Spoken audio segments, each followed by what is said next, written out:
Hey guys, tonight we are going to take a very long, very slow walk through one of the oldest cities in the world to do something that feels surprisingly modern. We are going to complain. You might think that frustration with bad customer service is a unique product of the internet age, born from broken tracking links and chatbots that never seem to understand what you need.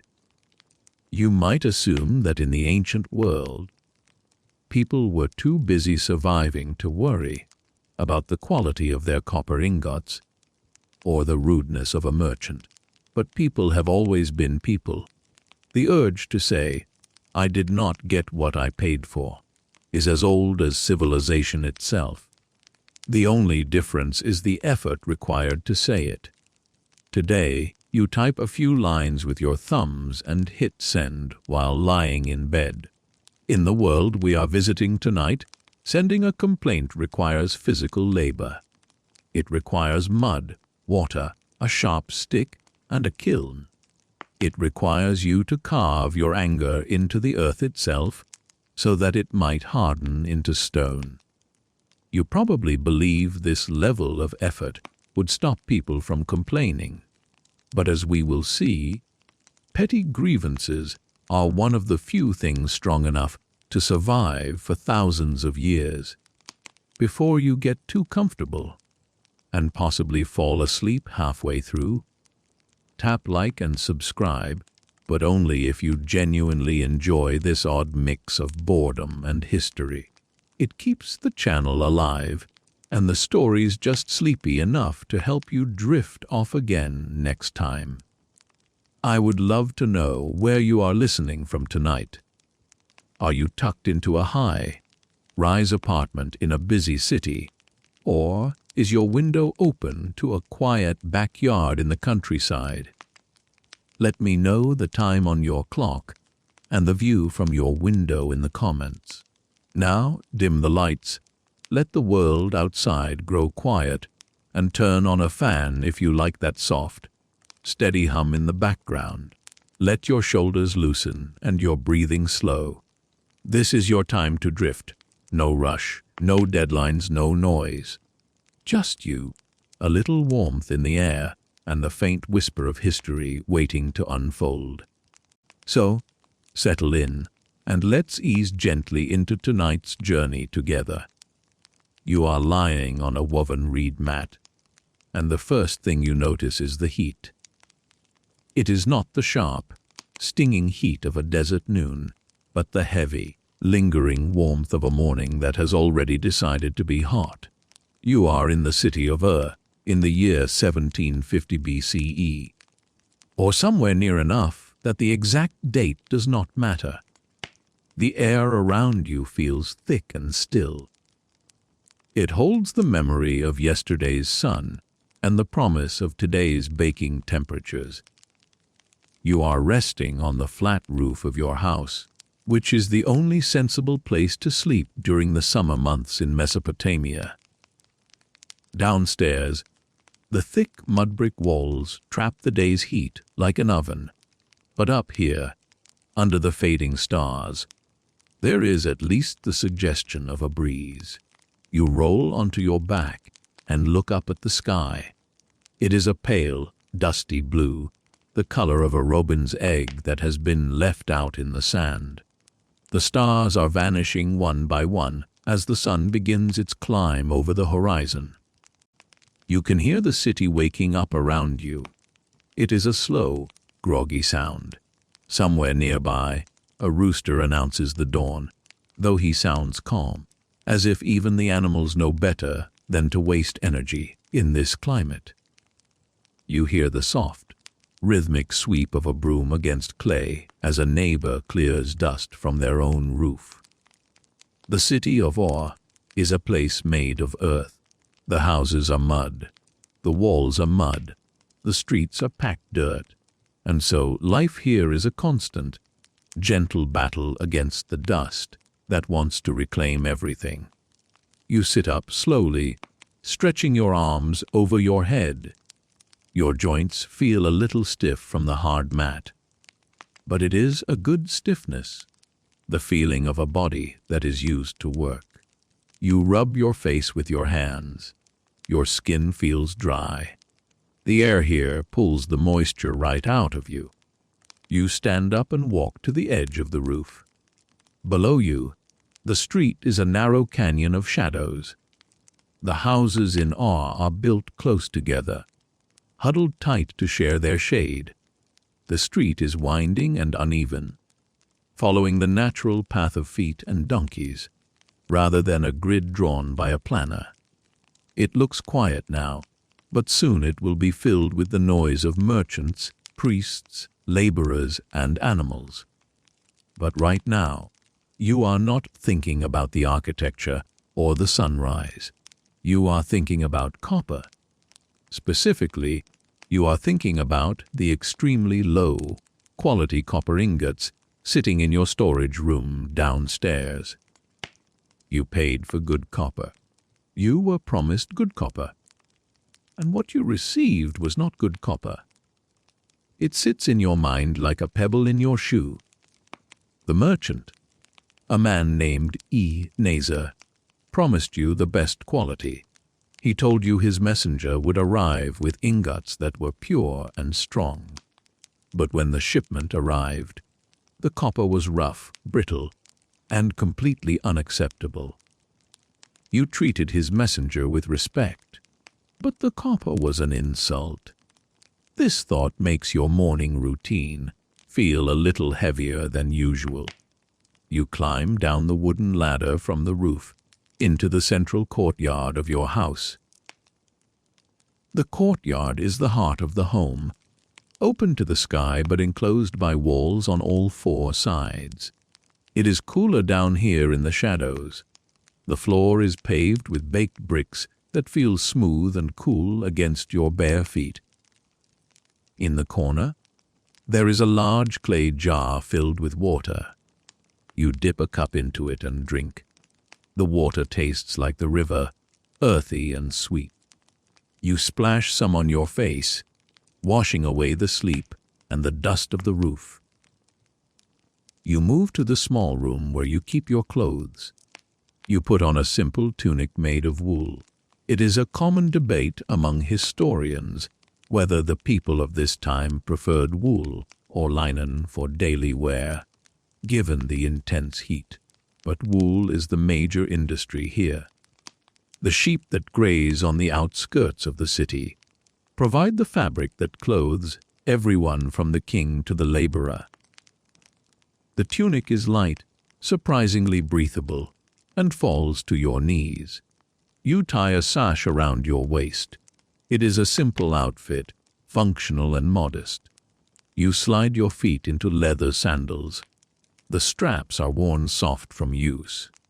You are ready for the day, even if you are not ready for the frustration that comes with it. You step out of your front door and into the street. The sun has cleared the horizon now, and the shadows are shortening. The heat hits you immediately.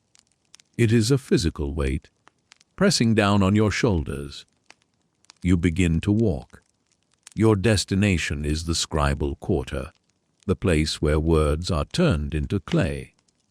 You need to send a message to Ea-Nasir. You need to tell him exactly what you think of his business practices. You need to tell him that you will not accept his bad copper. But to do that, you need a scribe. You are a busy person, a merchant yourself, or perhaps a high-ranking servant in a merchant's house. You can read and write a little, perhaps, but for a formal letter of complaint, you need a professional. You need someone who knows how to shape the clay just right. Someone who knows the proper forms of address, even for an insult. The street you are walking on is narrow. If you stretched out both arms, you could almost touch the walls on either side. The walls are blank and windowless on the ground floor, offering privacy to the families inside. The only openings are the heavy wooden doors that lead into the courtyards. As you walk, you pass other people starting their day. A woman walks past you carrying a basket of flatbreads on her head. The smell of the bread is warm and yeasty, mixing with the smell of dust and the faint, acrid scent of donkey dung. You step aside to let a man leading a donkey pass. The donkey is laden with bundles of reeds, likely cut from the riverbanks to be used for roofing or mat making. The donkey looks as tired as you feel, its head low, its hooves clopping softly on the packed earth. Or is a massive city. In this era, it is one of the largest and most important cities in the world. Thousands of people live here, packed into these winding neighborhoods. It is a cosmopolitan place, a hub of trade and religion. As you walk, you see evidence of this wealth. You pass a house with a beautifully carved wooden door, the lintel painted in blue and red. You see a merchant wearing a fine fringed robe, his beard oiled and curled in the latest fashion. He ignores you, his mind probably on his own profits and losses. You wonder if he has ever bought bad copper from Ea-Nasir. You wonder if half the city is walking around with a grudge against that man. The path you are taking leads you toward the center of the city. You can see the great ziggurat rising above the rooftops in the distance. It is a mountain made by human hands, a massive stepped pyramid of brick and bitumen dedicated to the moon god Nana. It dominates the skyline, a reminder that the gods are watching everything, even your bad business deals. The ziggurat is a comforting presence. It has been there since before you were born, and you assume it will be there long after you are gone. It is a stable point in a shifting world. The bricks of the ziggurat are baked hard, designed to last forever. You wish your copper was as strong as those bricks. The ground beneath your sandals changes as you move from the residential district to the market area. The packed dirt gives way to areas paved with broken pottery and crushed stone. The noise level rises. You hear the sound of voices haggling. You hear the clinking of metal and the thud of heavy sacks being dropped. The air is filled with dust, kicked up by hundreds of feet. You pull the edge of your head covering slightly over your face to filter the air. The dust of ore is everywhere. It gets in your hair, in your clothes, in your food. It is a reminder that this city stands on the edge of the desert, a fragile island of civilization surrounded by the wild. You turn a corner and find yourself in a wider avenue. Here, the sun beats down without mercy. There is no shade. You can feel the sweat trickling down your back. You walk with a steady, rhythmic pace. You do not rush. Rushing in this heat is a mistake only strangers make. You move with the efficiency of a local, saving your energy. You watch your feet, stepping over a puddle of wastewater that has leaked from a clay pipe. The drainage system in Ore is actually quite advanced for its time, with terracotta pipes running beneath the streets. But like everything else, it requires maintenance, and sometimes things block up. You pass a stall selling beer. The smell of fermentation is strong and sour. Beer is the drink of the people here, safer than water and full of calories. You see workers sitting on low benches, drinking from large jars through long reed straws.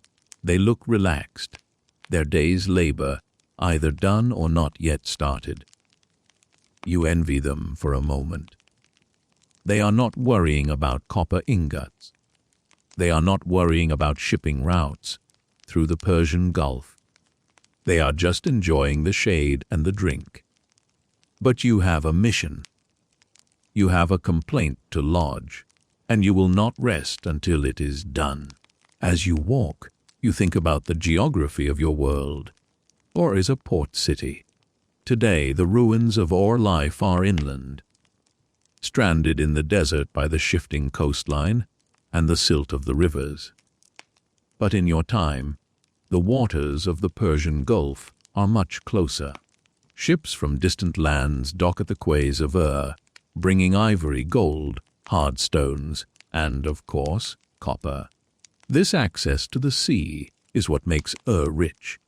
It is what allows men like Ea-Nasir to call themselves merchants. Some historians still argue about exactly how close the water came to the city walls, debating the precise location of the harbors.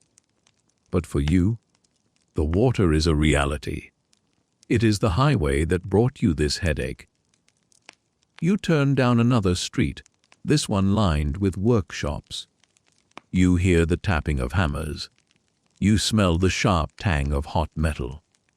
This is the district of the craftsman. You see a goldsmith tapping a thin sheet of gold into the shape of a leaf. He works with incredible delicacy, his tools tiny and precise. You see a potter at his wheel, his hands wet with clay, pulling a shapeless lump into a perfect bowl. It is hypnotic to watch. The clay spins and rises, obeying the potter's touch. This is the same material that will carry your message. The clay of the riverbank, the mud of the plains. It builds your houses, it holds your water, and it carries your words. The frustration you feel about the copper is cooling slightly into a determined resolve. You are not just angry anymore. You are focused. You want this complaint to be perfect. You want every word to land with the weight of a stone. You rehearse the phrases in your mind. Tell Ea-Nasir, Nani sends the following message. You want to make sure the tone is right.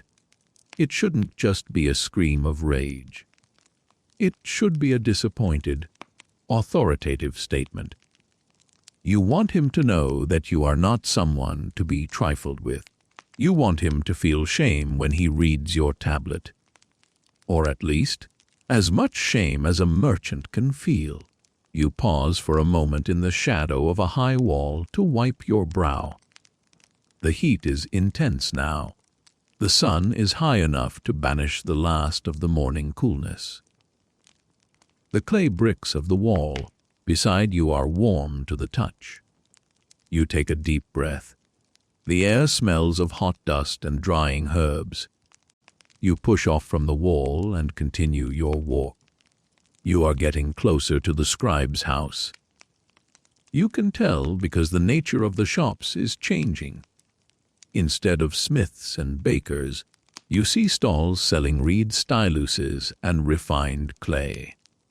You see young students carrying practice tablets, their faces marked with the concentration of learning a difficult script. Writing is a sacred and complex art here. Cuneiform, the script of wedges, is not easy to master. It involves hundreds of signs, each formed by pressing a reed into wet clay. It takes years of training to become a scribe. That is why you are hiring one. You want your complaint to be legible. You want it to look official. A messy tablet would only make you look weak.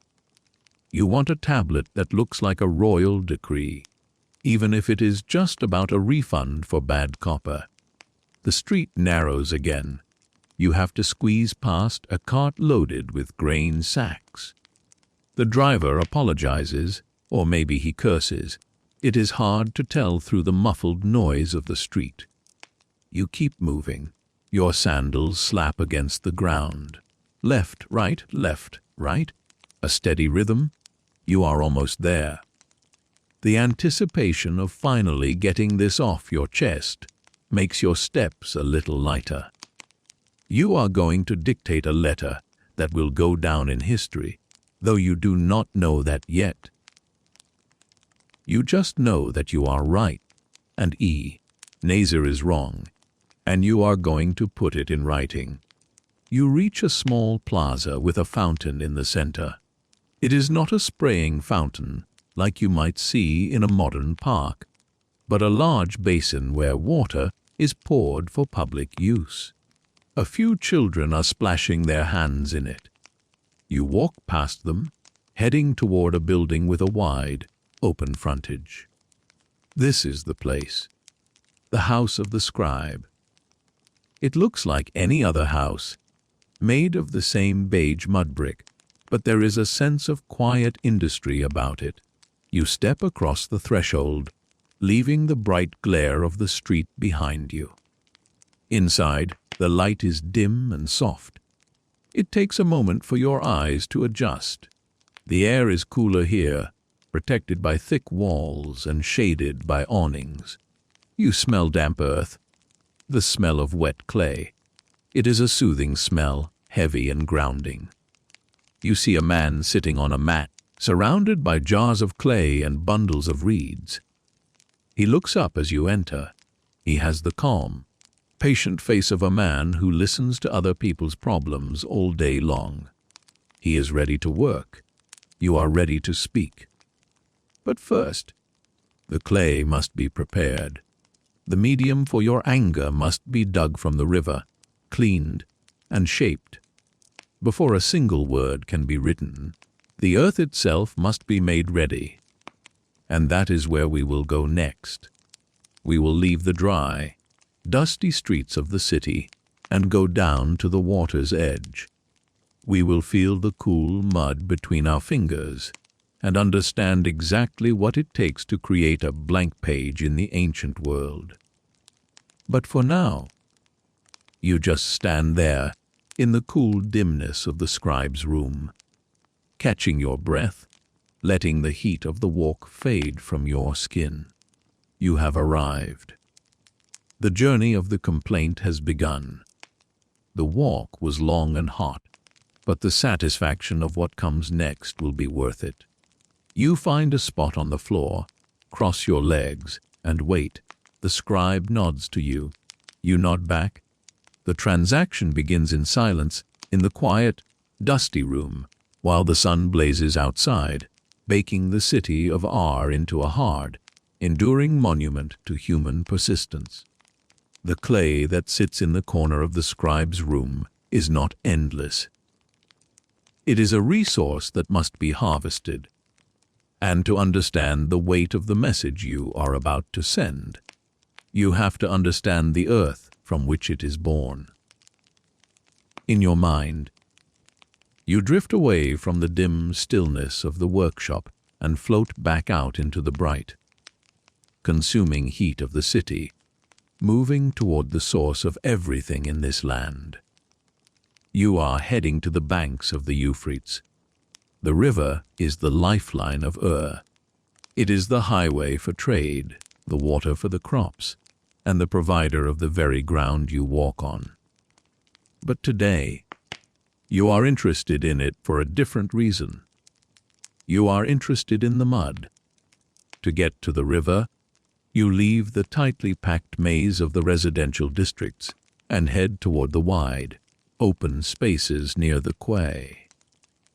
As you approach the water, the air changes.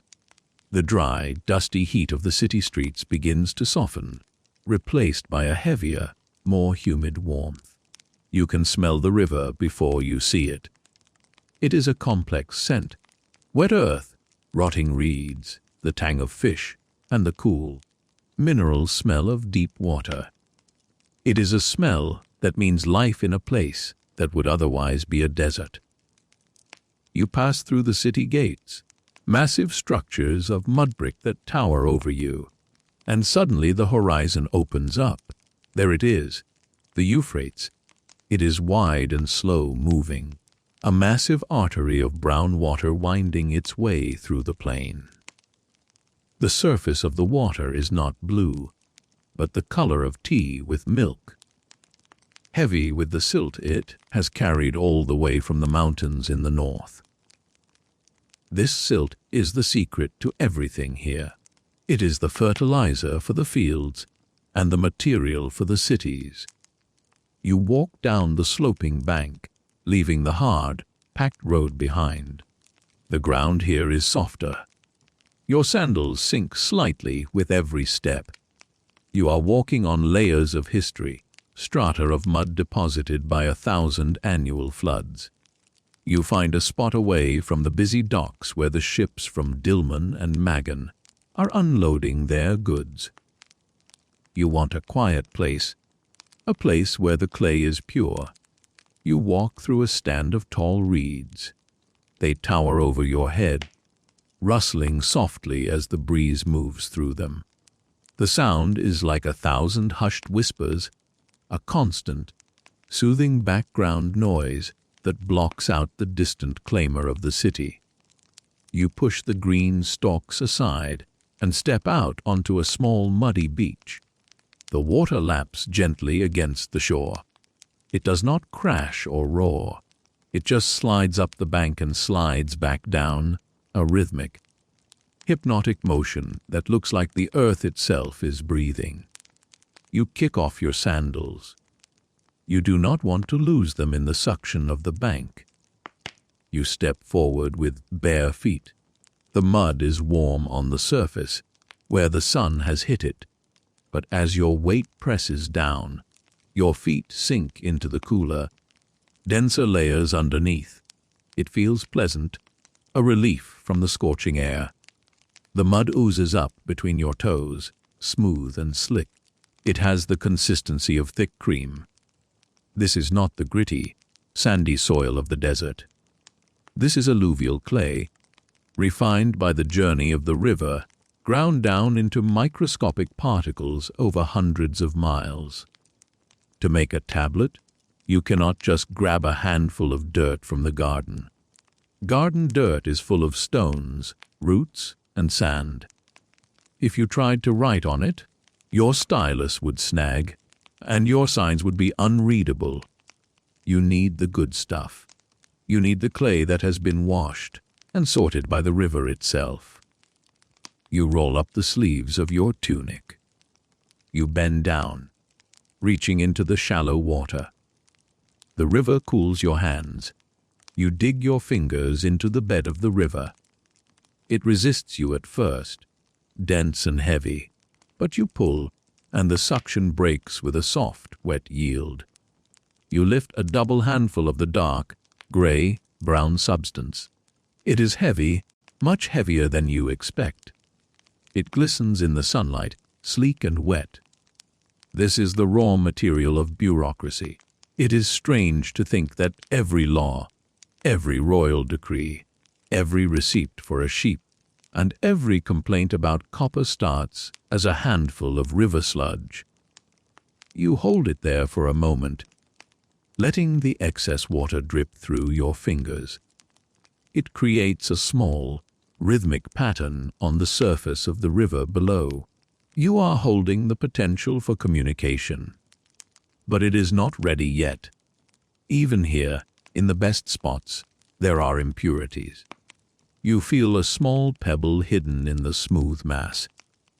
You pick it out and toss it into the water. It vanishes with a tiny splash that is swallowed instantly by the current. The process of refining clay is a slow one. If you were a professional preparer of tablets, a job that likely existed given the sheer volume of writing in ore, you would have a system. You would not just work on the river bank. You would take buckets of this raw clay back to a workshop. Imagine lifting a leather bucket filled with this wet, dense earth. The handle digs into your palm. The weight swings by your side. You walk back up the bank, your feet now coated in gray boots of drying mud. You find a flat spot, perhaps a courtyard dedicated to this messy work. Here, the true refinement begins. You dump the raw clay into a large vat or a pit lined with stones. You pour water over it. Clean water, not the silt, heavy river water. You stir it. This is not a job for the weak. The clay is thick and stubborn. You use a heavy wooden paddle, pushing and pulling the mixture until it becomes a thin slurry, like a soup. You watch the liquid swirl. It is a uniform brown color. But as you stop stirring and let it sit, physics takes over. This is the part that requires patience. You cannot rush the settling. You sit back and watch the vat. Slowly, very slowly, the heaviest particles begin to sink. The sand, the tiny stones, the bits of shell, they drift to the bottom because they are heavier than the clay particles. The pure clay stays suspended in the water for longer. It hangs there, a cloud of potential. After a precise amount of time, a duration known only by feel and experience, you carefully pour off the top layer of liquid into another container. This poured-off liquid holds the finest clay. The sludge left at the bottom, the gritty, sandy mess, is discarded or used for making bricks. Bricks don't need to be perfect. They just need to be strong. But a tablet needs to be perfect. You repeat this process if you are making a tablet for the king or a temple library. For a customer service complaint, perhaps one wash is enough.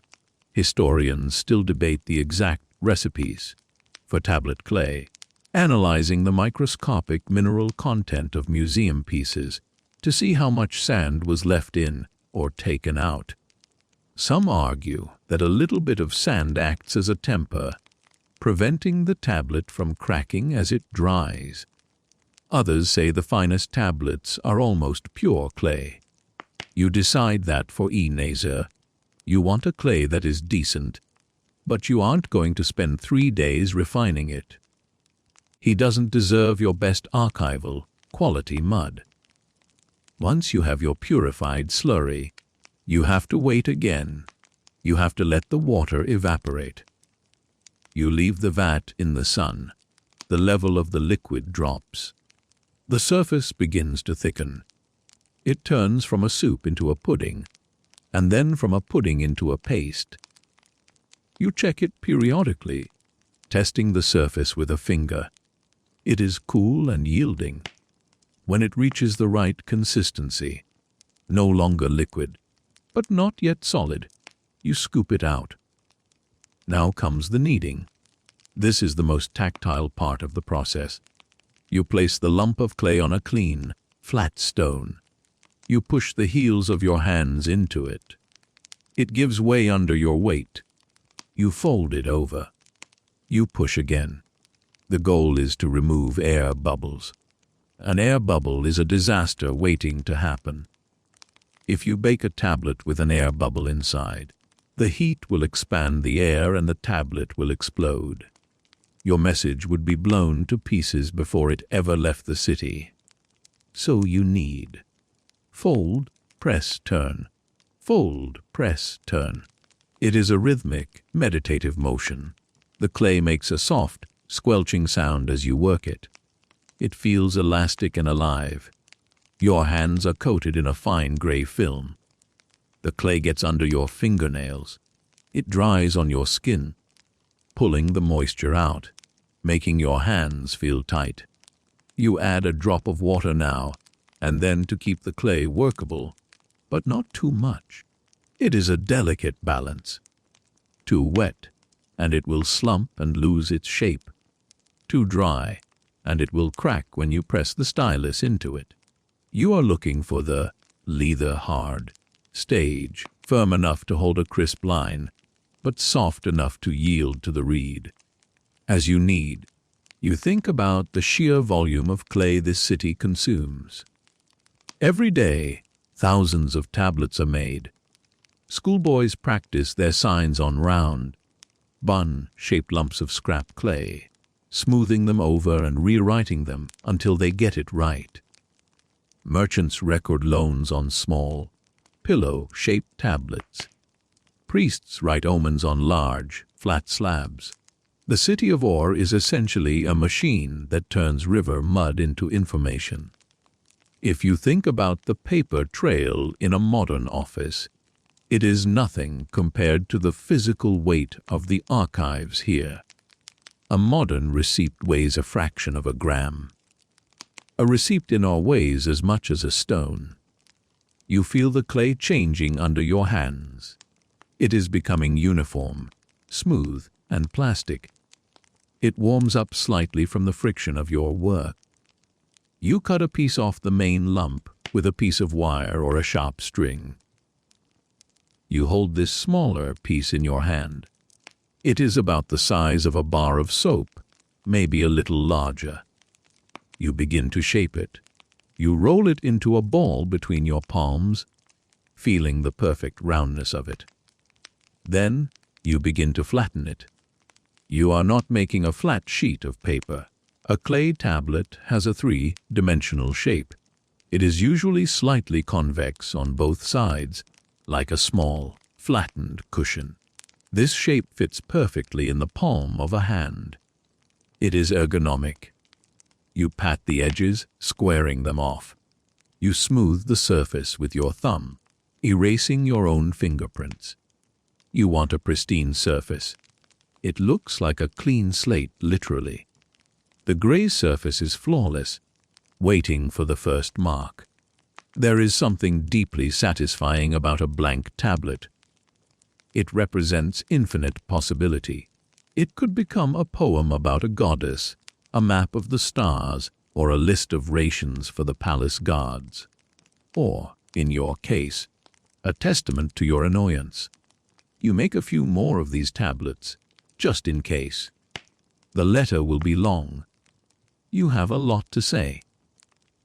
You stack the damp tablets on a wooden board, covering them with a damp cloth to keep them from drying out before you can use them. You carry the board back toward the scribe's house. The walk back is heavier than the walk there, laden with the weight of the wet earth. The sun is higher now. The shadows have retreated to the very edges of the walls. The city is fully awake, the noise at its peak. But you feel a sense of calm. You have done the prep work. You have gathered the harvest of the river. You re-enter the scribe's room. The transition from the blinding white light of the street to the cool interior making you blink. The scribe looks at the fresh clay. He nods his approval. He can tell by the color and the texture that this is good clay. It will hold the wedges clearly. It will not crumble. He reaches out and takes the first tablet. He holds it in his left hand, feeling its weight, testing its balance. He wets his fingers in a small bowl of water and gives the surface one final polish. It shines dully in the low light. You sit down opposite him. The journey to the river and back has settled your mind. You are no longer frantic with anger. You are solid, heavy, and ready. The clay is ready. The stylus is ready. The scribe is waiting. The physical world has been prepared to receive your abstract thoughts. It is a strange alchemy, turning the flowing, chaotic water of the river into the rigid, linear order of language. You take a sip of water from the jar offered to you. You wash the dust from your throat. You watch the scribe's hand hover over the tablet. He is holding the reed stylus, a tool we will examine closely in a moment. But for now, your focus is on that blank rectangle of gray mud. It sits there, vulnerable and soft. In a few hours, it will be covered in marks. In a few days, it will be rock hard. But right now, it is just a piece of the river, resting in a human hand. The room is quiet. You can hear the faint sound of the scribe breathing. You can hear the distant bleating of a goat outside. The smell of the wet clay fills the space between you and the scribe, bridging the gap. It is an earthy, grounding scent. It reminds you that no matter how complicated the laws of commerce become, no matter how far the ships travel, everything in ore eventually comes back to the mud. Your complaint, your copper, your house, your city. It is all just rearranged earth. You lean forward slightly. The moment has come to start. The clay is at the perfect level of dampness. If you wait too long, it will dry and the stylus will drag. If you start too soon, the wedges will be mushy and indistinct. The timing must be perfect. The scribe glances at you, his eyebrows raised slightly, a silent invitation to begin. You take a breath, organizing your thoughts one last time. The clay waits. The river waits. History waits. You begin to speak, and as you do, you watch the first mark appear in the soft surface. It is a simple vertical wedge, deep and sharp. The clay yields easily, accepting the impression without resistance. It is the beginning of a record that will outlast the wood of your roof, the wool of your tunic, and the very copper ingots you are complaining about. But before the story of the copper can be told, the hand must move. The stylus must dance. And for that, we need to watch the scribe at work. We need to understand the silent, intricate ballet of the reed on the clay. The scribe sits cross-legged on a woven rush mat, his posture upright but relaxed, a position held by thousands of hours of practice. He does not look like a man about to perform a feat of endurance, but writing in cuneiform is a physical act. It is not the scratching of a quill or the gliding of a ballpoint pen. It is a series of precise, controlled impressions. In his right hand, he holds the stylus. It is a simple tool, really. Just a piece of reed cut from the riverbank, the same place you were just standing. But it has been shaped with specific intent. The end is not pointed like a pencil. It is cut at a sharp angle, creating a triangular cross-section.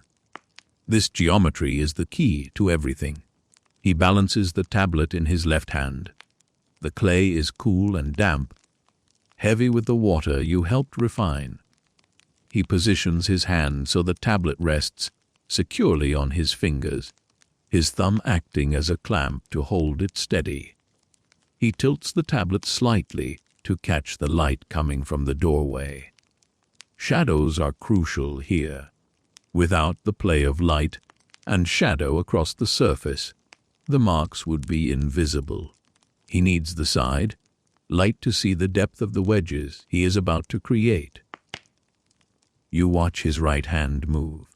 He presses the corner of the reed into the clay. It sinks in with a satisfying, microscopic squish. Then, with a flick of his wrist that is almost too fast to follow, he lifts it away. Left behind is a perfect, sharp-edged triangle, a wedge, cuneus in Latin, from which we get the name cuneiform. He does it again and again.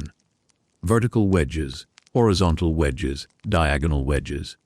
He combines them into clusters, a vertical wedge followed by two horizontal ones, a diagonal cross.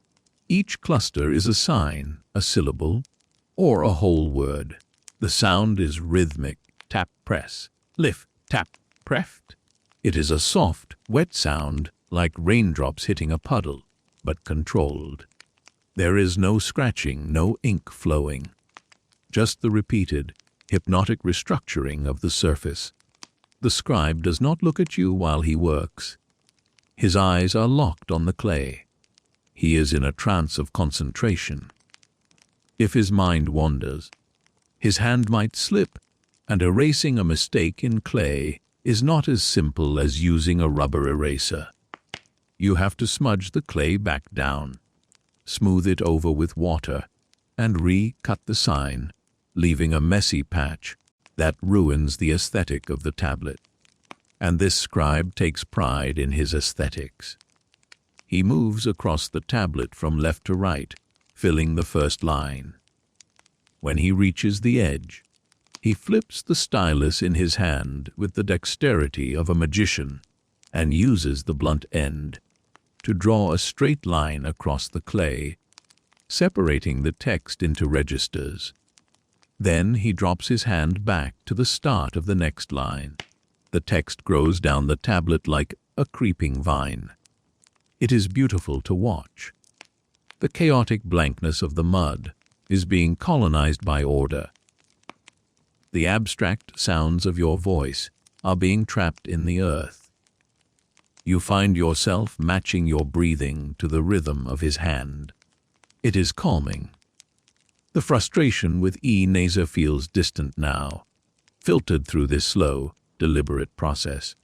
You realize that you cannot speak faster than he can write. You have to slow your dictation. You have to pause after every phrase.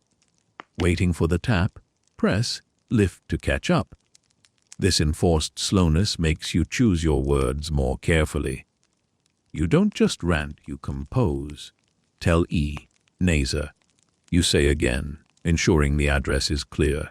The scribe nods, his hand dancing. The script he is writing is Akkadian, the lingua franca of the ancient Near East. It is a complex language, full of grammatical nuances that the scribe must capture with his wedges. Historians still argue about the literacy rates of this period. Some say only professional scribes could read. Others suggest that merchants like you and Ea-Nasir could read and write simple messages. But looking at the complexity of the signs appearing on the clay, some looking like stars, others like fish, others like abstract grids, you are glad you hired a professional. The scribe pauses to dip his fingers in water and run them over the stylus. The reed can get sticky with clay residue, which dulls the impressions. He keeps the tool clean.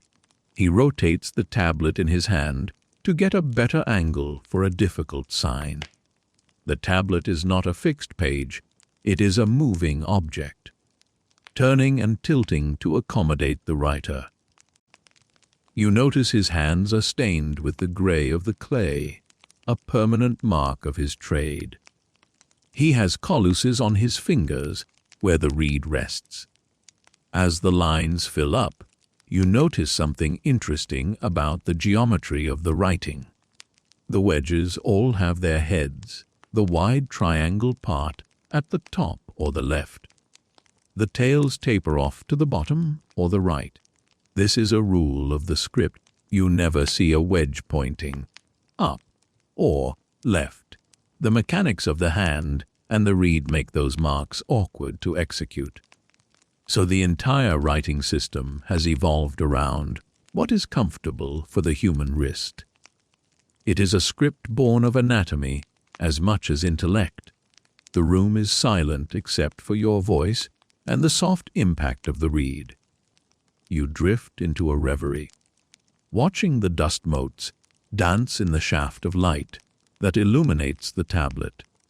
You think about how many millions of these wedges have been pressed into clay over the centuries. Receipts for grain, lists of kings, hymns to Inanna, mathematical problems, recipes for beer, all of them preserved in this same way. The sheer volume of labor involved is staggering. Every single sign requires a physical movement. A long epic poem might require 50,000 individual wrist flicks. Your eyes feel heavy. The repetition is soporific.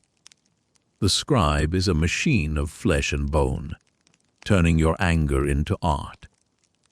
He reaches the bottom of the front side of the tablet, but you are not done. You have more to say. Without breaking his rhythm, he flips the tablet over, but he doesn't flip it like a page in a book, left to right. He flips it bottom to top, turning it on its vertical axis. Now he is writing on the back, the convex side. This side is trickier. He has to be careful not to smash the fresh writing on the front side while he holds it. He cups his hand gently, cradling the tablet by its edges, floating it in his palm. The clay is starting to firm up slightly as it sits in the air. The scribe works a little faster now, racing against the drying time. He knows the window of opportunity. If the clay gets too dry, the wedges will crack the surface. If it's too wet, they will slump. He is in the zone. You can feel the focus radiating from him. It is a quiet, intense energy. You describe the specific insults now. Who do you take me for? You ask. Why do you treat me with such contempt? The scribe translates these emotional outbursts into the standard, formal formulas of Akkadian correspondence. He probably knows exactly which signs to use for contempt. He has probably written this letter 100 times for 100 different annoyed customers. The names change: Nani, Jimil Sin, or Will Adad. But the copper is always bad, and the customer is always angry. You wonder if the scribe finds this amusing. Does he go home to his family and joke about the petty feuds of the merchants? You won't believe what Nani said today. He might say over a bowl of stew. He's really mad about those ingots. Or maybe he doesn't care. Maybe to him, it's just wedges, just shapes in the mud. The content doesn't matter, only the form. A well-executed insult is better than a poorly written love letter. He finishes the last line. There is a small space left at the bottom. He presses the stylus into the clay one last time to create a double line, marking the end of the message. Then, he does something personal. He rolls his cylinder seal across the remaining space. Or perhaps he asks for yours. You hand him the small stone cylinder you wear on a string around your neck. It is carved with a scene of a god presenting a worshipper to a king. It is your signature. He rolls it over the wet clay.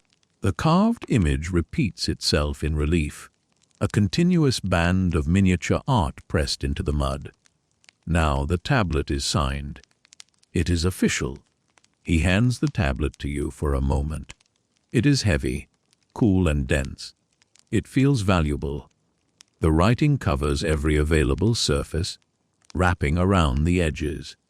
It is a solid block of data. You run your thumb gently along the edge, careful not to smudge the wet signs. You can feel the ridges of the wedges. It is a tactile language. You could almost read it with your eyes closed, like Braille. You hand it back to him.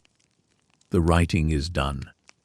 The silence returns to the room, heavier now. The energy of the creation has dissipated.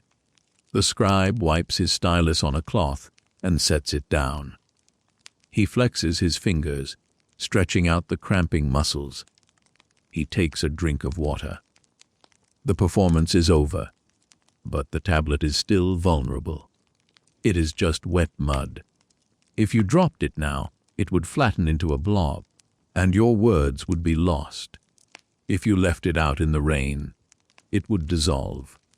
To make it permanent, to make it a document that can travel down the river to Ea-Nasir's house, it needs to undergo a transformation. It needs to change its state of matter.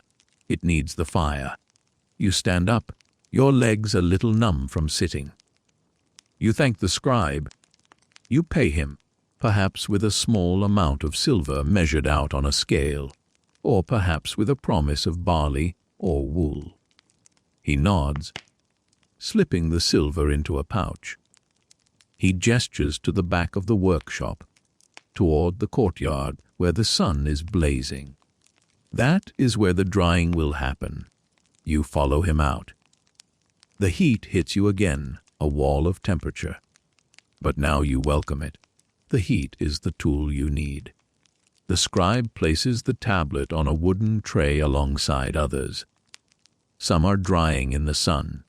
Others are waiting for the kiln. This is the liminal space, the waiting room for history. Your anger is about to be baked. As you look at the tablet one last time before it goes into the oven, You think about the permanence of what you have just done. You have taken a fleeting feeling, annoyance, and given it a physical form that is harder than wood and more durable than papyrus. You have turned a bad mood into a geologic feature. It is a strange kind of power. The scribe covers the tablet with a light cloth to keep the dust off while it dries initially. He moves with the slow, deliberate care of a man who knows that haste ruins everything. You watch him. The process is out of your hands now. You have spoken. The clay has received. Now, the elements must do the rest. We will leave the scribe to his work and step back into the shadow of the awning. We need to think about what exactly is written on that tablet. We need to dive into the specific, gritty details of the transaction that went wrong. Because it wasn't just bad copper. It was a specific kind of bad copper, delivered in a specific, insulting way. And to understand the depth of the grievance, we have to look at the ingots themselves. The clay tablet is resting in the scribe's courtyard, beginning its slow transition from mud to stone. But your mind is still stuck on the reason for all this effort. You are still thinking about the copper. To understand why a person would go to such lengths, walking through the heat, hiring a scribe, refining river clay, you have to understand the specific disappointment of the metal itself. This wasn't just a minor shipping error. This was a betrayal of trust involving the most important material of the age. You are living in the Bronze Age. The name itself tells you everything. Bronze is the alloy that powers the world. It makes the plowshares that till the earth, the axes that fell the cedar forests, the swords that defend the city walls, and the vessels that hold the sacred offerings. And bronze is made of tin and copper. Copper is the foundation. Without it, the world is just wood and stone. So when Ea-Nasir promised you copper, he was promising you the fuel of civilization. He had traveled south to Dilmun, modern-day Bahrain, a legendary island of trade where merchants from the Indus Valley met with merchants from Mesopotamia. It was a place of exotic goods, sweet dates, and, most importantly, mountains of copper ingots. Ea-Nasir had sent word that he had secured a shipment of high-quality ore. He told you, "I will give good ingots to your messenger." Those were his exact words. You remember them clearly, because you have repeated them to yourself 1,000 times in the last few days. But let's look at what actually arrived. You close your eyes and picture the storage room in your house, where the crates were open. Your messenger, a man named Sin, had returned from the long, dangerous journey down the river. He looked exhausted. His skin burned dark by the sun, his clothes stiff with salt spray. He had braved the currents, the heat, and the potential for bandits to bring this cargo to you. You had greeted him with relief, eager to see the metal. Sin had opened the baskets. Inside, nestled in straw, were the ingots. A standard copper ingot of this period is not a bar like a gold brick in a movie. It is shaped like a hide, a flat, roughly rectangular slab with concave sides, looking a bit like the stretched skin of an animal. This shape makes it easy to carry on the shoulders of a porter. You had reached in and lifted one. The first warning sign was the texture. Good copper should be relatively smooth, dense, and uniform. This ingot felt rough, pitted with air pockets and slag. Slag is the waste material left over from the smelting process. Rock and other impurities that didn't melt away. A little slag is expected, but this ingot was riddled with it. It crumbled slightly under your thumb. Then there was the color. Pure copper has a distinct reddish-orange glow, like a sunset trapped in metal. This copper looked dull, brownish, perhaps even streaked with gray. It suggested a poor smelting job, where the temperature of the furnace hadn't been high enough to separate the metal properly from the ore. Or perhaps it was mixed with too much scrap, recycled from old, broken tools. You had taken a tool, perhaps a small chisel, and tapped the edge of the ingot. A good ingot rings with a dull, solid thud. This one sounded dead. It cracked.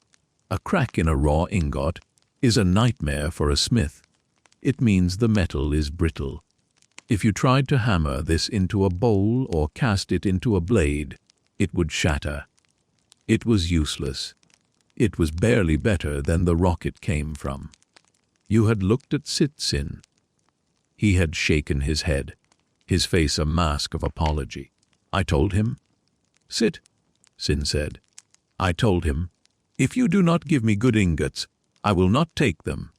But he said, if you want to take them, take them. If you do not want to take them, go away. The insult burned hotter than the bad metal. Go away.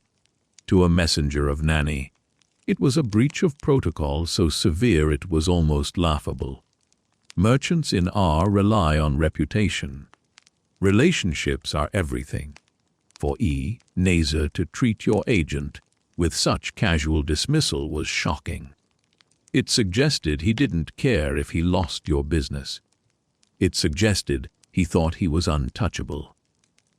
You looked at the pile of ingots. There were dozens of them, a significant investment of your capital. You had likely paid up front, sending silver or textiles with Sin to make the purchase. Now you were stuck with a pile of brittle, dirty metal that no smith in R would want to buy from you. You would have to sell it at a loss, perhaps to be melted down for cheap trinkets or low-grade tools. The financial hit was real, but it's the detail of the transaction that really gnaws at you. The specific phrase, I will give good ingots. It wasn't a vague promise. It was a contract. In the legalistic society of words matter, contracts were sworn before gods. To break one's word was not just bad business, it was a moral failing. And there is another layer to this. You had also deposited a separate bag of silver with Ea-Nasir for another business deal, something unrelated to the copper. And now, he was holding on to that too, refusing to refund you in full. He had treated you with contempt, sending back your messenger empty, handed through enemy territory. The route between Or and Dilmun was not safe. There were tribes in the marshes, bandits on the roads. By dismissing Sin without the proper goods, Ea-Nasir had wasted the risk your messenger took. The sheer specificity of the grievance is what makes it so relatable. You aren't angry about the economy or trade deficits. You are angry about this pile of rocks in your living room. You are angry about the tone of voice Ea-Nasir reportedly used. You are angry about the physical journey your messenger had to make for nothing. As you stand there in the scribe's courtyard, waiting for the tablet to dry, you replay the memory of inspecting the other ingots. You had gone through them one by one, hoping to find a good one in the bunch. Thud, crack, crumble. Thud, crack, crumble. It was a rhythm of disappointment. Out of the entire shipment, maybe one or two were acceptable. The rest were garbage. You imagine Ea-Nasir in his house in Dilmun. You picture him laughing with his friends, perhaps boasting about how he unloaded his worst stock on a messenger from Ur. They'll take anything, he might be saying. They're desperate for copper up north. The thought makes your blood boil. It is the feeling of being taken for a fool. And no one in the city of a city of wisdom and administration, likes to be taken for a fool. This is why you were so precise with the scribe. You didn't just say, "I am angry." You listed the grievances. You mentioned the mina of silver. You mentioned the enemy territory. You quoted his own words back to him. You are building a case. Even if you never get your money back, you want the record to show exactly what happened. You want the gods to know. You want the clay to hold the truth. The copper sits in your storeroom, a heavy, dull reminder of the failure. It takes up space. Every time you walk past the door, you think of it. It has become a presence in your house, a ghost of a bad deal. You have probably tried to pawn some of it off already. It's good for alloying. You might have told a local smith, trying to sound convincing. But the smiths of know their metal. They would take one look at the color, one tap with their hammer, and shake their heads. "This is Ea-Nasir's copper, isn't it?" they might ask. His reputation for cutting corners might already be spreading. This is the fringe tidbit that historians love to debate. Was Ea-Nasir a terrible businessman, or was he actually a genius of fraud? Archaeologists have found other letters in his house.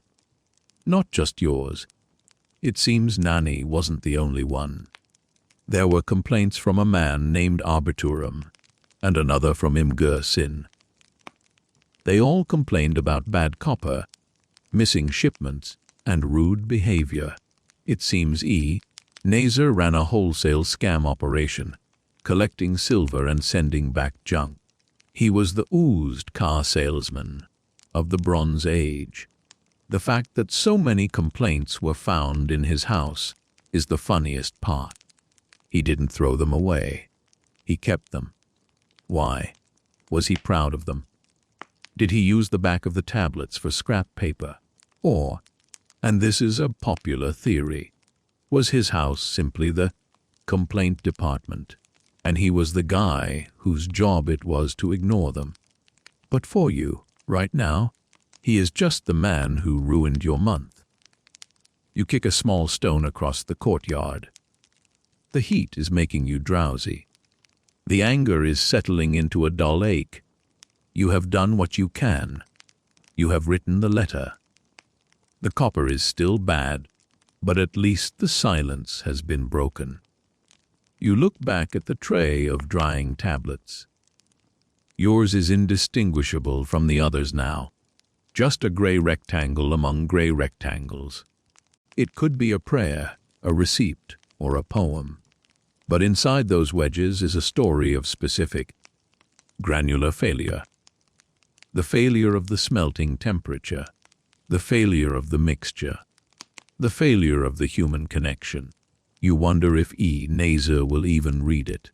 Will he crack the clay envelope? Letters were often encased in a thin layer of clay for privacy, and scan the lines. Or will he just toss it on a pile with the others? It doesn't matter. You have discharged your duty. You have expressed the grievance. The copper is bad, but your conscience is clear. You take a deep breath of the hot air. It smells of dust and baking bread. The city continues its life around you. Copper or no copper, the walls must be repaired. The grain must be harvested. The gods must be fed. You will survive this loss. But you will never, ever buy from Ea-Nasir again. And you will tell everyone you know. The word of mouth network in Oa is faster than any river boat. By next week, half the market will know about the good ingots that weren't. The sun is beginning to dip slightly, losing its noon intensity. The shadows are lengthening again. The day is moving on, and so must the tablet. It has dried enough to be handled safely. It is time for the next step, the transformation from leather Hard clay to permanent ceramic. It is time for the fire. The oven awaits. The courtyard of the scribe is filled with the low, steady hum of the afternoon. The tablet has been sitting in the sun for hours. If you touch it now, it feels warm and dry to the fingertip, but it is deceptive. The moisture has left the surface, turning the dark gray clay into a lighter, chalky beige, but deep inside the core of the tablet, water molecules are still clinging to the clay particles. If you were to send it on a boat now, the humidity of the river would soften it again. It could smudge. It could break. To make your complaint truly immortal, it must be purged of water completely. It must be baked. You watch the scribe's assistant, a young boy with dust-streaked arms, approach the drying tray. He handles the tablets with reverence. He knows that these are not just mud pies. They are contracts, laws, and in your case, a very expensive grievance. He carries the tray toward the back of the complex, where a domed structure made of mud brick sits against the wall. This is the kiln. The kiln is not a roaring bonfire. It is a controlled environment. The fire is contained within a firebox at the bottom, while the tablets sit in a chamber above, separated by a perforated floor. This design allows the heat to rise and circulate without the flames directly touching the clay. If the fire touched the tablets, the soot would blacken them, making the writing hard to read. You want them clean. You want them baked, not toasted. The assistant begins to load the kiln. He stacks the tablets carefully. He places them on edge, leaning against each other like books on a shelf, or perhaps flat on pottery shards to keep them off the floor. He leaves space between them for the air to flow. It is a game of Tetris played with history. Your tablet, with its dense paragraphs of anger, is placed near the center, where the heat will be most even. Once the chamber is full, the boy seals the opening with a temporary wall of loose bricks and mud. This is a single-use door. He leaves a small spy hole to check the color of the fire. Then he goes to the firebox. He feeds it with fuel. In a land with few trees, wood is precious, so the fuel is often dried dung, reeds, or scrub brush from the desert. These burn hot and fast. The fire crackles as it catches. Smoke begins to drift from the chimney hole at the top of the dome. You stand back, feeling the radiant heat wash over you. It is a different kind of heat than the sun. The sun is a heavy, pressing weight. The kiln is a sharp, projecting force. You can hear the fire breathing. A low, rhythmic whoosh, whoosh, whoosh as the draft pulls the air in. Inside the dark chamber, a chemical magic is happening. As the temperature rises to 100 degrees Celsius, the last of the physical water, the water you felt on the riverbank, evaporates. Steam hisses invisibly out of the clay pores. If the boy heats it too fast right now, the steam will expand violently and your tablet will pop like corn. But he knows his trade. He builds the fire slowly, letting the moisture whisper its way out. Around 350 degrees, the organic matter in the clay, tiny bits of root, algae, or bacteria from the river, burns away. The clay darkens briefly as the carbon is released, then clears again. The tablet is getting lighter in weight, shedding its history as living earth and becoming dead stone. Then comes the critical point. Around 500 to 600 degrees Celsius, a process called sintering begins. The clay particles, which were just packed together, begin to fuse. The silica in the mud starts to melt just enough to act as a glue, bonding the structure together. The chemical lattice of the clay changes permanently. After this point, you can soak the tablet in water for 1,000 years, and it will never turn back into mud. It is ceramic now. It is eternal. You stare at the spy hole. You can see a faint orange glow growing inside. It is hypnotic. You think about the anger you felt this morning. It felt so fresh, so volatile. Now, that emotion is being literally baked into rock. It is a strange feeling to realize that your specific annoyance with Ea-Nasir is being preserved with the same technology used to make the bricks of the ziggurat. Your complaint is becoming a monument. The firing process takes hours. The sun moves across the sky, dragging the shadows with it. You do not stay for the whole time. You have business to attend to. You have to check on your other shipments, perhaps haggle for some grain or oil. But the thought of the kiln stays with you. It is a background process in your mind, like a file uploading on a computer. Imagine the interior of the kiln as the peak temperature is reached. The tablets are glowing a dull red, the wedges, the words, copper, ingots, contempt, are incandescent. The physical shape of the language is holding firm against the heat. The fire does not judge the content. It bakes a royal treaty with the same indifference as it bakes your customer service ticket. It simply hardens what is there. As evening approaches, the boy will stop feeding the fire. He will not open the kiln immediately. That would be catastrophic. Cold air rushing in to meet hot clay would cause thermal shock. The tablets would shatter into dust. No, he lets the fire die down. He blocks up the air intake. He lets the kiln cool slowly over the course of the night. The tablets sleep in the fading warmth, contracting microscopically as they cool, settling into their final, permanent dimensions. You return to your house. The air is finally cooling down as the sun sets. The walls of your home radiate the heat they absorbed during the day, keeping the rooms warm. You eat a simple dinner, flatbread, onions, perhaps a bit of fish. You sit in your courtyard, listening to the sounds of the city settling down. You think about the tablet cooling in the dark. It is finished.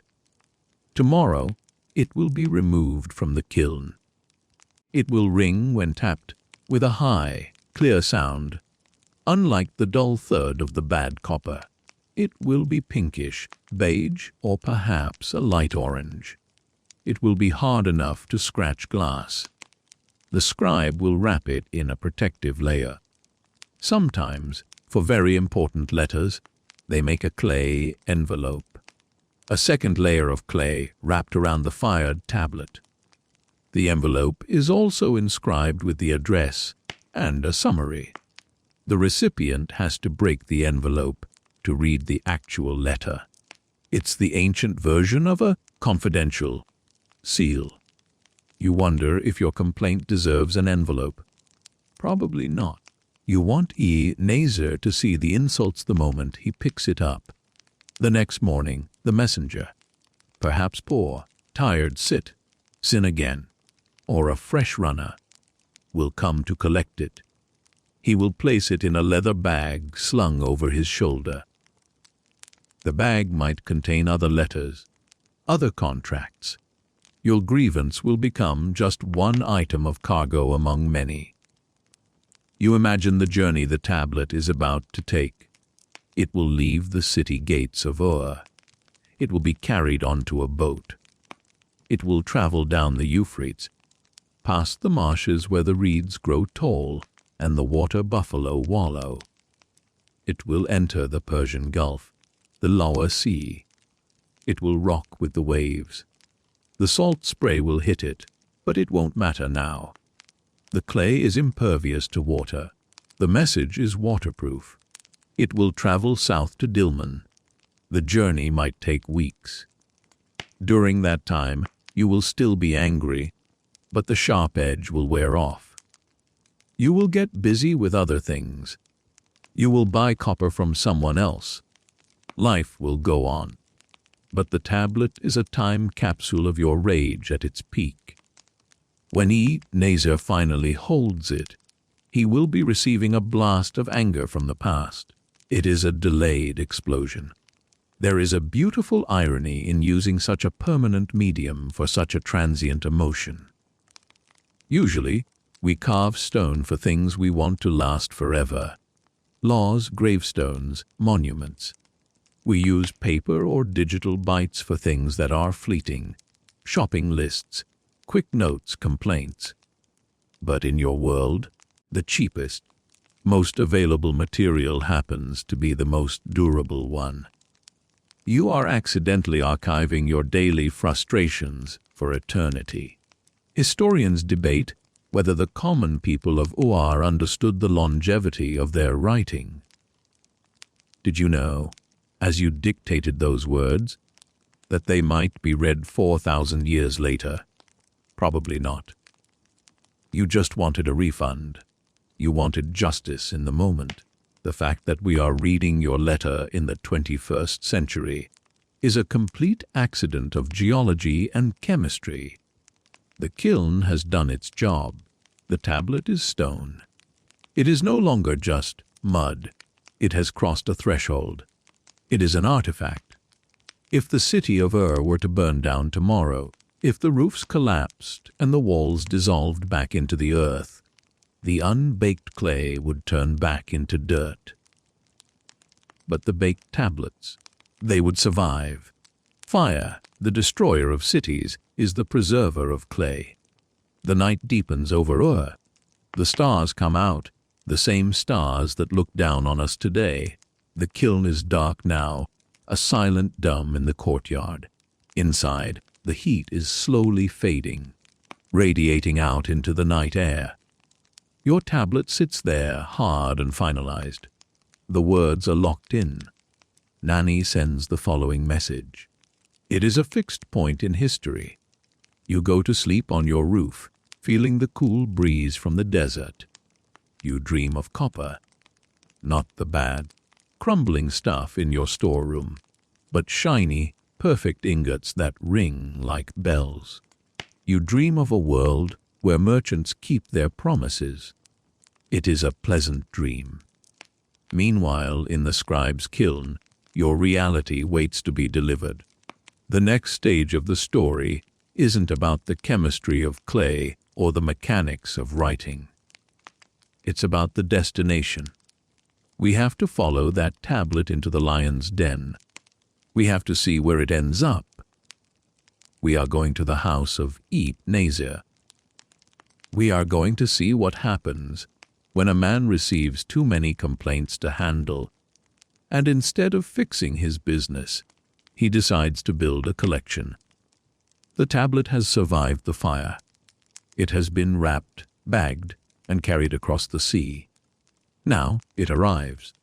We are shifting our perspective from the sender to the receiver, entering the domestic world of the man who caused all this trouble. We are entering the house of Ea-Nasir. His house is located in the city of Ur, not Dilmun, while he travels for trade. His base of operations and his archive of failures is here, in a neighborhood not so different from your own.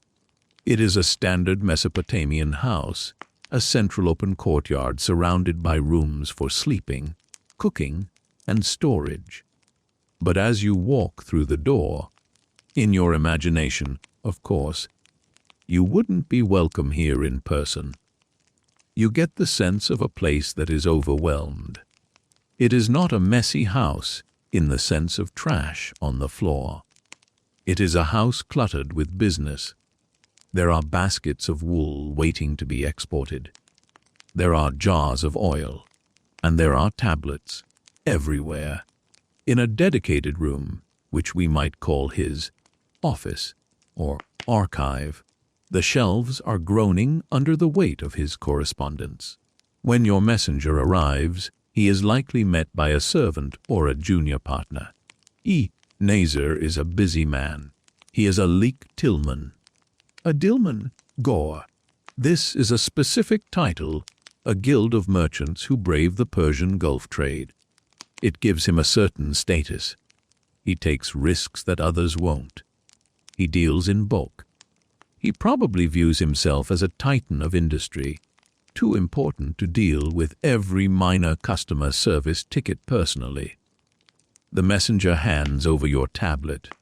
It joins a pile, and this is where the story gets interesting. If Ea-Nasir were a good criminal, he would destroy the evidence. He would take your tablet, smash it into shards, and throw it in the river. No tablet, no complaint. But he doesn't. He keeps it. Why? This is a question that has puzzled historians and amused the internet for years. Why did he keep a room full of hate mail? There are a few theories. One is bureaucratic inertia. In the ancient world, you don't throw away written documents lightly. Writing is sacred. It is the gift of the gods. There is a superstition about destroying words, or perhaps it's just habit. A merchant keeps records. A complaint, even a rude one, is a record of a transaction. It proves that the goods were delivered, even if they were hated. It is proof of receipt. Another theory is that he intended to deal with them. I'll get to Nanny's complaint next week. He might have told himself. I'll sort out the refund for arbitrum after the next shipment comes in. It's the ancient equivalent of leaving an email marked as unread in your inbox. You aren't deleting it, but you aren't replying either. You are just letting it sit there, gathering digital dust. For Ea-Nasir, the dust was real. As you look around his archive room, you see the scale of the problem.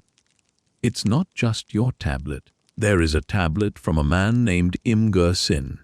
He writes, "Give good ingots to Sin." Sin seems to be another messenger who had a bad day. Sin sounds wary. Why are you doing this? His tablet seems to ask. Then there is a tablet from a man named Ililidanum.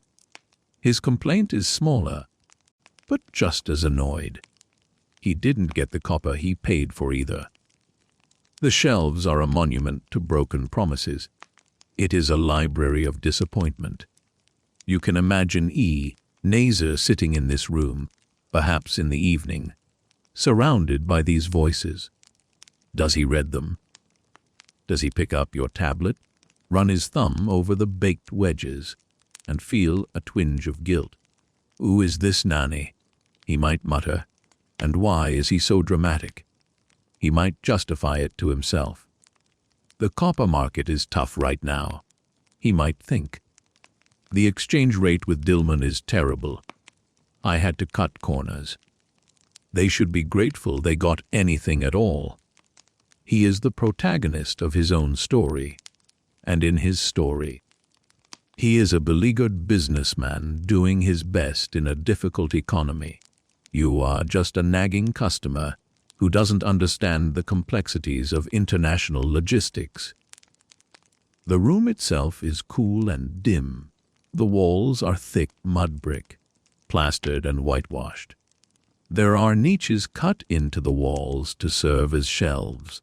The tablets are stacked in these niches or stored in large clay jars, like cookies in a jar of complaints. It's a funny image. Let's look closer at the organization.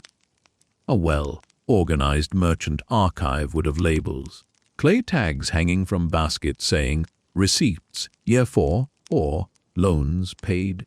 Ea-Nasir's archive seems chaotic. It suggests a man who is losing control of his narrative. The sheer volume of angry letters suggests his business model is collapsing. You can't cheat everyone forever. Eventually, the word gets out. Eventually, people stop sending silver. Maybe that's why the house feels a bit heavy. It's the atmosphere of a failing startup. The burn rate is too high. The investors, people like you, are angry. The product is bad. And the CEO is hiding in his office, refusing to answer the door. You wander through the rest of the house. You see the kitchen, with its clay ovens, tanneurs for baking bread. You see the small altar for the household gods. Did Ea-Nasir pray to Shamash, the god of justice for success? Did he offer libations to Nana, the patron of Ur? It is ironic to think of him praying for prosperity while actively ripping off his neighbors. But perhaps we are being too harsh. The Bronze Age was a hard time. Trade routes were disrupted by wars and migrations. Maybe the copper really was bad at the source. Maybe the miners in Magan's modern Oman were hitting a vein of poor, quality ore, and Ea-Nasir was just the middleman passing on the bad goods. Maybe he was stuck with the inventory and had to sell it to survive. Historians have actually analyzed the copper from this period. There was a shift in trade networks. The high-quality copper from Oman was becoming harder to get. Merchants were scrambling. Ea-Nasir might have been a victim of macroeconomic trends, trying to keep his business afloat as the supply chain crumbled. But that doesn't excuse the rudeness. Take it or go away. That is the line that echoes.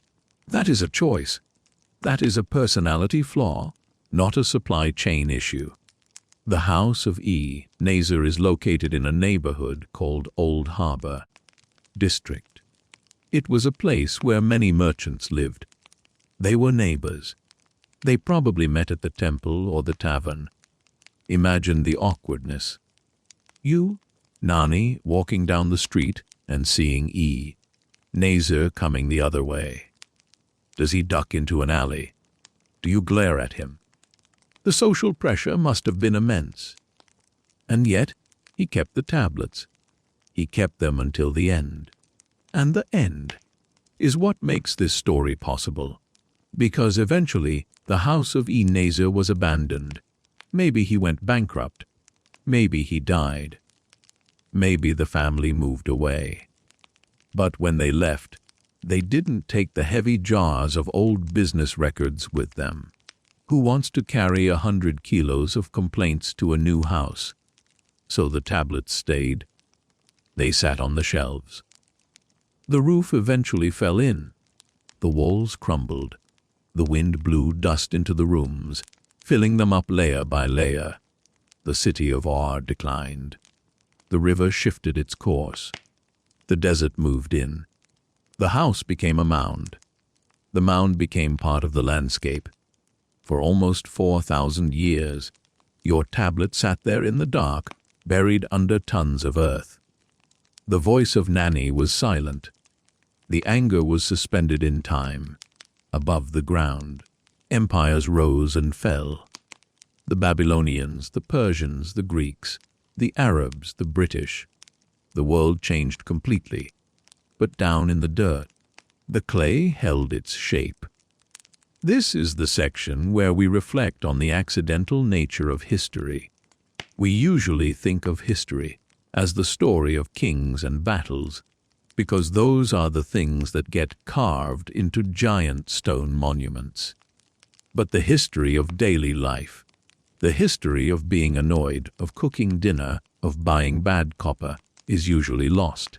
It degrades. Paper rots. Papyrus crumbles. Digital data corrupts. But clay. Baked clay is one of the most durable materials humans have ever created. It is chemically inert. It doesn't rust. It doesn't rot. Unless you smash it with a hammer, it lasts forever. The boring nature of the medium is its superpower. So Ea-Nasir's laziness or hoarding or bureaucracy, combined with the durability of your anger, created a perfect time capsule. His house became a museum of malpractice, an unintentional gift to the future. Imagine the room just before the end. The dust is settling. The last servant has left. The door is closed for the last time. The silence of the centuries begins. The tablets are safe. They are waiting for a man named Sir Leonard Woolley. But that comes later. For now, just feel the quiet of the abandoned house. The heat of the day still penetrates the rubble, warming the tablets in their sleep. The specific details of the copper, the mold, the weight, the price, have ceased to matter to the living. Nani is gone. Ea-Nasir is gone. The silver is gone. Only the words remain. You have treated me with contempt. I will not accept it. I will select the ingots individually. The persistence of these sentences is haunting. It reminds us that the human experience hasn't changed much. We still want value for money. We still hate being dismissed. We still want to speak to the manager. The technology changes, from clay to Twitter, but the emotion is identical. As we prepare to leave the house of Ea-Nasir, take one last look at the archive room. It is a testament to the fact that sometimes the things we want to forget are the only things that survive. Ea-Nasir probably wanted to be remembered as a great merchant, a man of wealth and taste. Instead, he is remembered solely because he was bad at his job. He achieved immortality through incompetence. And you, Nani, you achieved immortality through complaining. You are the patron saint of the dissatisfied customer. Your voice, etched in mud, has outlasted the ziggurat's glory. Now, we must move forward in time. We must skip over the millennia of silence. We need to see how this house was found. We need to see the moment when the light of the sun touched those tablets again, for the first time in 40 centuries. We are going to the excavation. We are going to witness the resurrection of the complaint. The house of Ea-Nasir lies sleeping under the sand for thousands of years. The city of once a bustling metropolis of noise and commerce, slowly dissolves. The river Euphrates shifts its course, moving miles away, leaving the harbor dry. The mud brick walls, unmaintained, slump back into the earth from which they were raised. The wind from the desert blows sand over the mounds, smoothing the edges, turning the sharp lines of streets and houses into gentle, rolling hills. The name of Nani is forgotten. The name of Ea-Nasir is forgotten. The copper ingots corrode into green dust, or are melted down and recast into new tools by people who have never heard of them. Time passes in a way that is hard to comprehend. Empires rise and fall above the buried tablets. The Babylonians are conquered by the Persians by the Greeks by the Parthians. The world changes religion, language, and technology. But down in the dark, in the compressed soil of the mound known locally as Tel el-Mukeya, the mound of pitch, the tablets wait. They are patient. They are ceramic. They are safe. Then, in the early 20th century, the silence is broken. It is the year 1922. The world is different now. It is a world of steamships, telegraphs, and airplanes. A British archaeologist named Sir Leonard Woolley arrives at the site. He is a man of methodical precision, wearing a pith helmet and linen suit, leading a team of local workers. He is looking for the Ur of the Chaldees, the biblical home of Abraham. He is looking for gold, for royal tombs, for the grand narrative of history. The excavation is a massive undertaking. It is hot, dusty work. The workers dig with picks and shovels, moving tons of earth. They find the great ziggurat, clearing the sand from its massive steps. They find the royal cemetery. with its stunning gold headdresses and lyres. These are the discoveries that make the headlines. These are the treasures that go into the glass cases of the British Museum. But Woolley is also interested in the city itself. He wants to know how people lived. He excavates the residential quarters. He digs into the domestic lives of the ordinary citizens. He uncovers the narrow streets we walked down earlier. He finds the small shrines, the kitchens, the drains, and he finds the house of a merchant. Imagine the moment of discovery. A worker's pick strikes something hard. It is not a stone. It is a wall. They brush away the dirt. They find a room. The floor is littered with debris.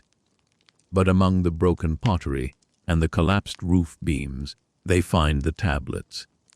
They are not shiny gold. They are just dull, brownish lumps of baked clay. To the untrained eye, they look like rocks or dried mud. But Woolley and his team know what they are. They carefully lift them from the soil. They use small brushes to clean the dirt from the wedges. The writing begins to emerge. The shadows of the cuneiform signs, trapped in the clay for 4 millennia, catch the sunlight once again.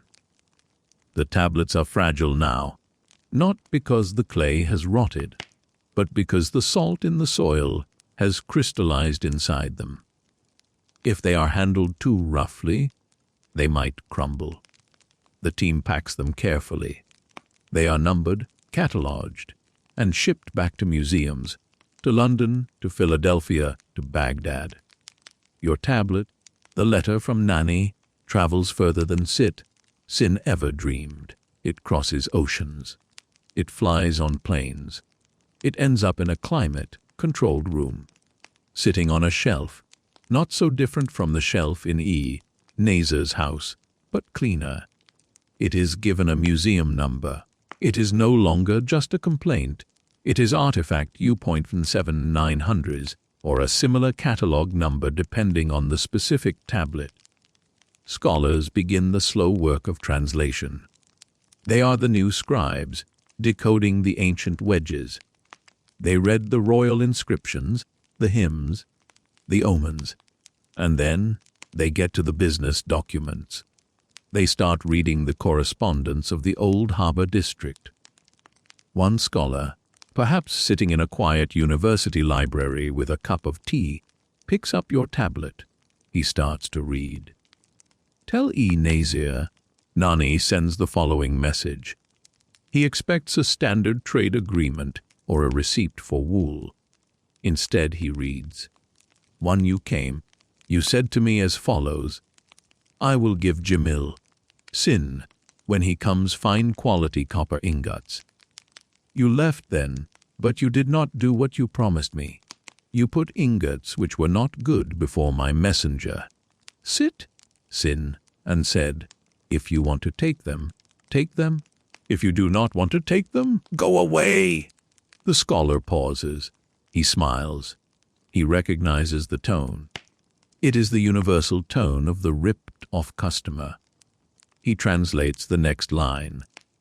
What do you take me for? That you treat somebody like me with such contempt. And then the kicker. I have sent as messengers gentlemen, like ourselves, to collect the bag with my money, deposited with you, but you have treated me with contempt by sending them back to me empty, handed several times, and that through enemy territory one. The scholar realizes he is reading a so-top opera. He realizes that this Ea-Nasir guy was a piece of work. He translates the other tablets found in the same house. He sees the pattern. He sees Imgur, Sin's complaint. He sees the sheer volume of anger directed at this one man. The translation is published in an academic journal. For decades, it remains a niche joke among Assyriologists. They chuckle about Ea-Nasir at conferences. At least you're not selling copper to Nani. They might say when a project goes wrong. It is an inside joke for the people who read cuneiform. But then, the internet arrives. The digital age connects the world in a way that makes the trade routes of ore look like dirt paths. Someone finds the translation. They post it, and something magical happens. The internet loves Ea-Nasir. Memes start to appear. People make fan art of Nanny screaming at a pile of bad copper. They make jokes about Ea-Nasir's customer service hotline. They reimagine the dialogue in modern slang. Not 10 would not buy again. Scammer alert. The sheer relatability of the situation transcends the 4,000-year gap.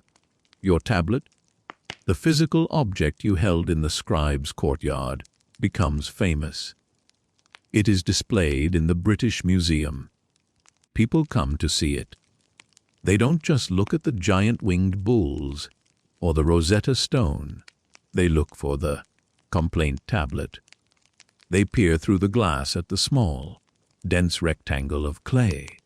They see the tiny wedges. They try to spot the part where you say enemy territory. They feel a connection to you. They feel your frustration. You are no longer a nameless merchant dead for thousands of years. You are Nanny. You are one of us. You are the guy who just wanted his money back. And Ea-Nasir becomes the eternal villain, the symbol of every bad contractor, every scammer, every rude salesman in history. It is a strange kind of immortality. If Ea-Nasir had been honest, if he had sold you good copper, the transaction would have been forgotten. The tablet would have been recycled or thrown away. But because he was bad, and because you were angry enough to write it down, you both live forever. This brings us back to the irony of the fire. The fire that baked the tablet made it permanent. The fire that destroyed the city preserved the archive.